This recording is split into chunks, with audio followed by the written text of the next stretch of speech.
ITR भरने की आखिरी तारीख 31 जुलाई निकल चुकी है और अब लोग अपने रिफंड का बेसब्री से इंतजार कर रहे हैं। ऐसे में इनकम टैक्स रिटर्न भरते वक्त बहुत सावधानी बरतनी पड़ती है।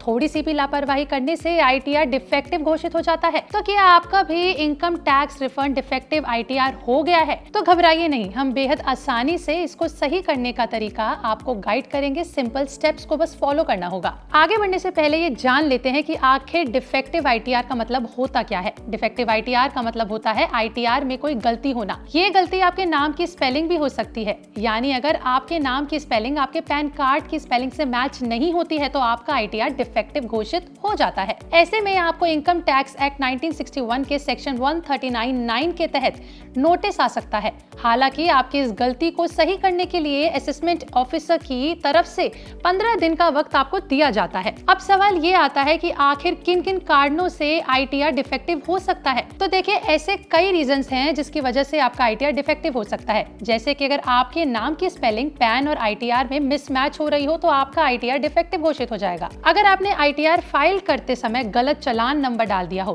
तो भी आपका आईटीआर डिफेक्टिव हो सकता है। एडवांस टैक्स अगर गलत असेसमेंट ईयर के लिए जमा कर दिया हो तो भी आपका आईटीआर डिफेक्टिव हो सकता है। कई बार एम्प्लॉयर की तरफ से गलत टीडीएस रिटर्न फाइल करने पर भी आपका आईटीआर डिफेक्टिव हो सकता है। यानी अगर आपके फॉर्म 26AS, AIA या फिर TIS में कोई गलत जानकारी भर दी गई है तो आपका आईटीआर डिफेक्टिव हो सकता है। अगर इनकम और टीडीएस में मिसमैच होता है तो भी आपका आईटीआर डिफेक्टिव साबित हो सकता है। अगर टैक्स ऑडिट की जरूरत है लेकिन वो नहीं हुआ है तो भी आपका आईटीआर डिफेक्टिव हो सकता है। अगर किसी शख्स ने अपना टैक्स अमाउंट से कम टैक्स जमा किया है तो उसका आईटीआर डिफेक्टिव घोषित करते हुए नोटिस भेजा जा सकता है। नाउ कम्स कि आप डिफेक्टिव आईटीआर कैसे सही कर सकते हैं, ये बड़ा सवाल है। अब किसी असेसमेंट ईयर में आईटीआर फाइल करने की आखिरी तारीख नहीं निकली है तो आप रिवाइज आईटीआर फाइल कर सकते हैं या फिर फ्रेश आईटीआर फाइल भी कर सकते हैं।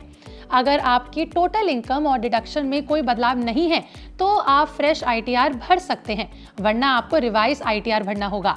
लेकिन ध्यान रहे कि रिवाइज आईटीआर फाइल करने की इस साल के लिए आखिरी तारीख सिर्फ 31 दिसंबर साल 2024 है, तो उससे पहले ही इस काम को पूरा कर लें, क्योंकि अगर ये आखिरी तारीख भी निकल जाती है तो आपको नोटिस का जवाब देना होगा।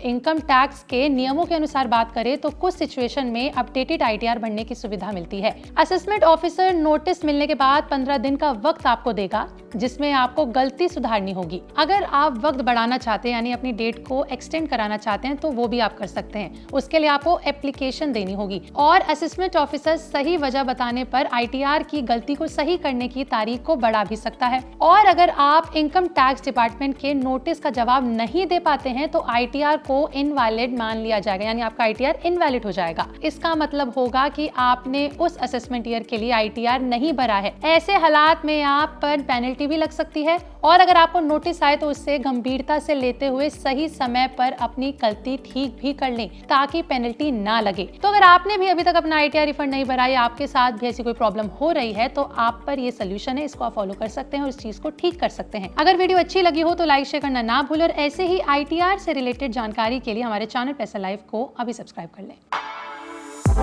For exclusive and insightful videos, subscribe to our new channel ABP Live Premium.